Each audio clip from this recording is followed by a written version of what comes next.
So now, who are you going to hire? Well, I have only ever worked with Filipino virtual assistants, so that means they're from the Philippines. And this is because I have never had to look elsewhere once I started working with them. They are usually loyal people, they have a strong work ethic, their cost of labor compared to somewhere like the United States is very low, and their English speaking culture is very good. So when I hire people, I'm not actually looking for someone with any eBay experience in particular. Rather, the two primary factors I look at are for people with strong English proficiency and a willingness to work. So I've had maybe 5 or 6 Filipino virtual assistants. Currently, I just work with 2 part time, but the other 3 I still have contacted occasionally for help with other projects. I've never had to fire any of them.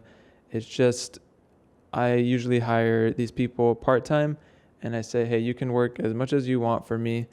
And, sometimes I don't have enough work for them to do. So maybe they get busy doing other people's tasks and I kind of lose contact with them. But that's kind of how I work with my virtual assistants. I've had, like I said before, I've had virtual assistants who worked full time, 8 hours a day, 40 hours a week. And that was great while I needed them, but eventually I didn't need that much work anymore.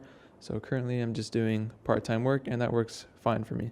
So I talk with my virtual assistants every day by Facebook Messenger to answer their questions. And for them to understand English is of utmost importance to me. And the reason why eagerness to work is number 2 on my list and not something like prior experience is because I know that I can teach them to do any of these tasks if they have a decent understanding of English and a desire to learn and work. So before we move on to the next section, I just wanted to tell a very interesting story to me. So one of my virtual assistants who I worked with in the past, she was working for me full time, so around 40 hours a week. Well, one day I realized that she had a baby and she never missed a day of work for me. So I couldn't believe it. It was like mind boggling to me. So that just goes to show you these people are loyal to you and they have a strong work ethic and they're very happy to have a job with you. So make sure you treat them well and make money together.